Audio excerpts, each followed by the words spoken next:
Dear students, today we shall discuss about the unit production and cost analysis, or it is also called as production and cost function.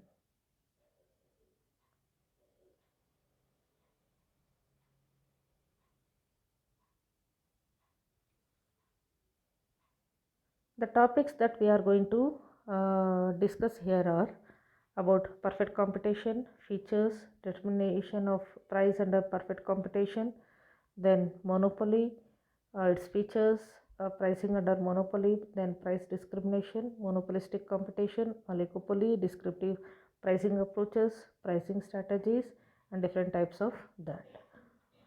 Means we will be discussing first about the market structure, then the production function. Before we start, let us understand what is a market. Market is defined as the institutional relationship between buyers and sellers. It refers to the interaction between buyers and sellers of a good or service at a mutually agreed upon price. In a nutshell, a market may be a place or a function or even a process. That is, it is better understood as an institutional relationship where it can be assumed as a place or an enterprise where we see a buyer and seller, um, they are existing there, or they are there for some kind of transaction or for some business where they make some business, where they make some transaction, that is by buying or by selling good or commodity, or maybe a good or service. So that we call as a market. Now coming to the concept under that is market morphology. So what is a market morphology? Market morphology is a term which we use to understand the nature of competition and nature of product, number and size of buyers, and freedom from enter into or exit from the market. That is, that market is existing because there we can see a competition, because there we some product is available, because there we can have some number of buyers and sellers, and there those buyers and sellers, they have the freedom to enter and to exit in that place, that is from the place to anytime they can enter and anytime they can exit from that. So that is called as market morphology. Now let us understand the first type of market. So that is perfect competition. So that now we understood that the market is because of competition, or market is a place where there will be a competition, or there should be a competition. So based on that, we can again categorize the market as perfect competition, or monopoly market, monopolistic market, oligopoly market, oligopolistic market, like that. Before again we proceed, let us understand what is a perfect competition. So the features of that are as follows: the presence of large number of buyers and sellers, where we see homogeneous products, and there will be some freedom of entry and exit. Perfect knowledge, we can see perfect knowledge of buyers and sellers, where they try to negotiate each other, where they fix some price, where they negotiate, where they bargain, where they buy, and that all is because of some perfect knowledge of the commodity, and perfectly elastic and demand curve, perfect mobility of factors of production. Now government intervention, and firm is a price taker also, where a firm or any firm can be called as a price taker because it has the freedom to fix a price, or it has that authority to fix the price, or to make some decision. The second type is monopoly and monopsony. Monopoly refers to no competition. That is mono. The word itself tells us mono means single, individual, single entity. That is, if there is no competitor to a single firm, that or such market can be called as monopoly or monopolistic market. Monopoly is derived from a Greek word where mono means single and poly means to sell. A monopoly is that form of market in which single seller sells a product which has no substitute. And monopoly does exist in real life also. It exists when a commodity or service has no close substitute. For example, Indian Railway is a monopoly firm as there is no other agency in the country that provides railway service.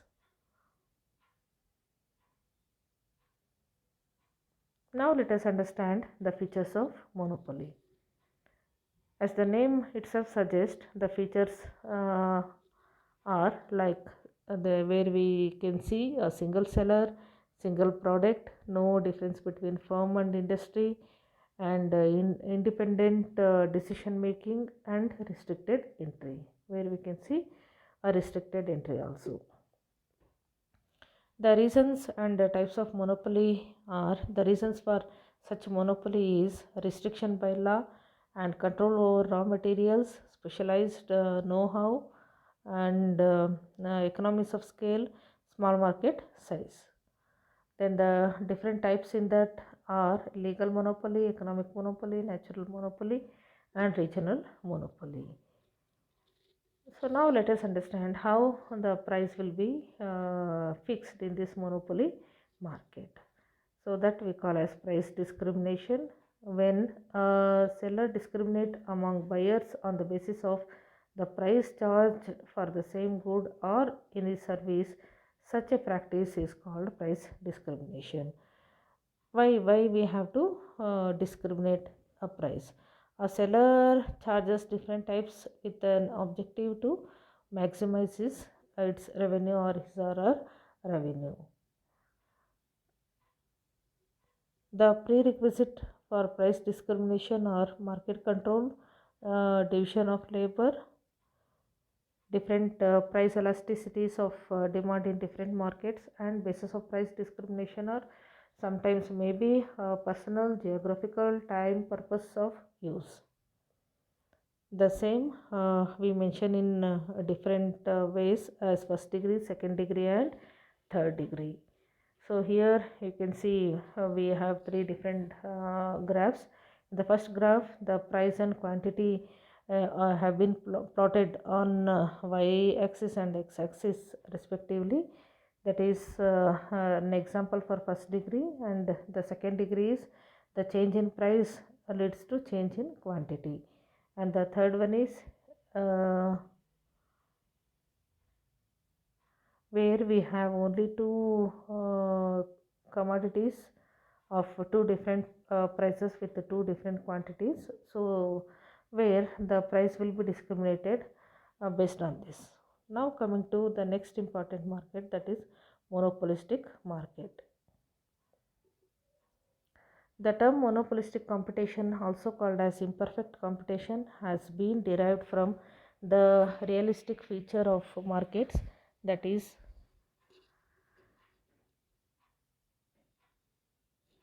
a large number of sellers sell heterogeneous or differentiated products, and buyers have preferences for specific sectors. So such competition or such market we call as monopolistic market. Features of monopolistic competition are more number of buyers and sellers, where we can see heterogeneous products, some selling cost will be there, independent decision making, and unrestricted entry and exit will be there. And the third type of market is oligopoly. The word oligopoly is derived from the Greek word oligo, meaning few, and poly, meaning to sell. It means market with a few sellers, and it consists of characteristics of various other markets and in the interdependence of various firms. Features of oligopoly are where we have few sellers, products, entry barriers, interdependent decision making, non-price competition, and interdeterminant demand curve. And again we'll be discussing about two important concepts as king demand curve and cartel. King demand curve is the pioneering work was done by Paul Cevisi in 1939, who gave the concept of king demand curve to different sectors. He tried to explain the behavior with two assumptions, that is, if a firm increases its price, others will not increase, or if a firm decreases its price, then others will definitely decrease. So that we call as king demand curve or king price. The other term is collusive oligopoly. It is an important characteristic of oligopoly that we call as collusion, in which rival firms enter into an agreement in mutual interest on various accounts like price, market share, etc. Firms may either openly declare their decision of collusion or may collude tactically. Oligopoly characteristics like interdependence of firms, constant consciousness of rivals' actions, fear of price war, etc., create a good opportunity for collusion. When a number of firms enter into such an agreement formally, it is called as collusion. Now, let us understand what is cartel. The most commonly found form of explicit collusion is called cartels. Cartel is a formal agreement among firms. They usually occur when there are small number of sellers and the product is homogeneous. That is, formation of cartels normally involves agreement on price fixation, total industry output, market share, allocation of customers, allocation of territories, establishment of common sales agencies, division of profit, or any a combination of these. Then types of cartels are, they are centralized and market sharing cartels. The next and last concept in this unit is price leadership. It is called as, it is an agreed upon price under collusion which may have been fixed on the basis of going rate or the price charged by the largest or the most sophisticated player. Such kind of price determination is known as price leadership, and where we will be using different strategies like cost leadership, cost plus markup pricing, marginal cost pricing, target return pricing, penetration pricing, entry deterring pricing, going rate pricing, product life cycle based pricing. And also the other types of strategies like price skimming, product bundling, received value pricing, loss leader pricing, value pricing, cyclical pricing, rigid pricing, peak load pricing. So these different types of pricing strategies we have to know.